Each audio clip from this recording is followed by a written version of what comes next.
کانال من خوش اومدید. خب امروز یه بازی داریم که باید با نه و آره در عکس جوابشو بدیم. یعنی من ازت سوال میپرسم، اول چند تا سوال میپرسم، بعد تو چند تا سوال میپرسی برعکس جواب میدیم. خب اگه اشتباه جواب بدیم آره باید سس تون. آره هر سوالی که اشتباه جواب بدی سس تون.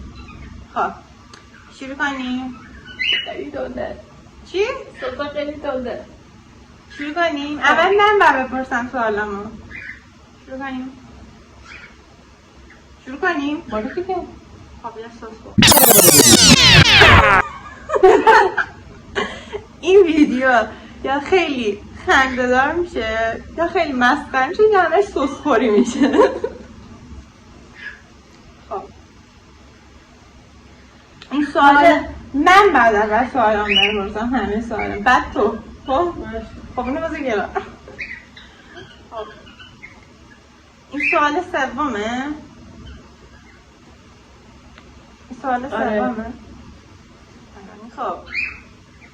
خب همین الان گفتی آره؟ نه. خب خوبه. این بازی رو دوست داری؟ آره.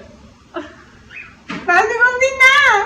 خب نه دوستش ندارم. خب دوستش نداری؟ خب اوکی. خب دیگه بقیهش راحته. نیمرو بلدی درست کنی؟ نه. الان دلت نیمرو خواست؟ نه. مینا نیمرو بلد نیستی؟ گفتم نه دیگه. خب دیگه درست. آسمون قرمزه؟ نه. بخور.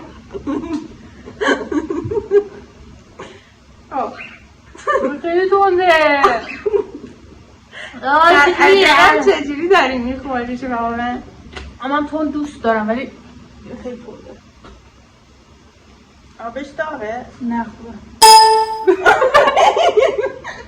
نه بخور.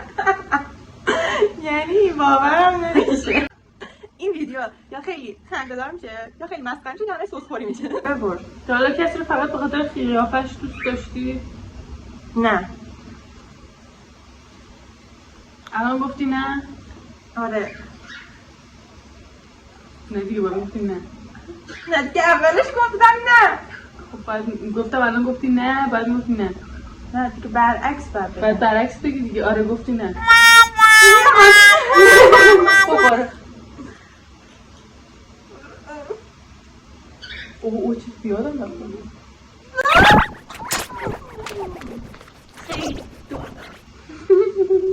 وای دارم میزونم. وای. خب حالا تجربه دیدن روح یا چیز ترسناکی داشتی؟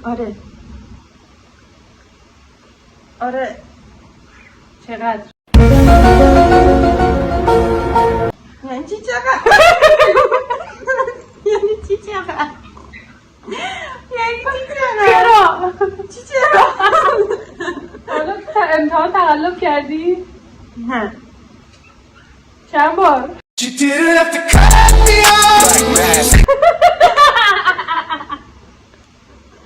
هیچ بار. نه اونجایش که فقط آرام نداره. یعنی 1000 بار؟ آره. این باید گفتم آره.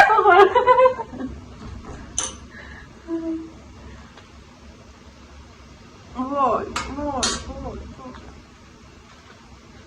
Many months later. حالا کاری کردی که به هیچ کس نگفته باشی؟ آره. نمیدونم این سوالا رو الان باید بگم آره. و بگی نه دیگه. دیگه سوالتو ببر. حالا کاری کردی که به هیچ کس نگفته باشی؟ خب آره من نه. آره ولی نه. یعنی چی آره ولی نه؟ خب یعنی منظورم اینه که کردم گفتم ولی خب باید بگم نه. دارم میسوزم مینا. حالا کسی دلتو شکسته؟ آره. بخور دوباره. ببخشید نه. بخور دوباره. خدا سس میخورم مغزم دیگه کار نمیکنه. تو من جواب سالان ورزش میدونم. وای مینا حالا چیزی دیدی که کسی باور نکنه؟ مینا هنوز نرسیدیم سوال بعد مثلا آب بخورم. خب بگو حالا چیزی دیدی که هیچ کس باورش نشه؟ چی مثلا؟ هر چی. یه فردی رو دیدی هیچ نه باور نه چرا اینجوری میگم؟ نه آره نه آره نه. نه حالا ما تو دیگه نه بچه حتما چنلمو سابسکرایب کنید خیلی تند خوردم چنلشم درک میکنم حتما سابسکرایب کنید لایک کنید دوستتون دارم خدا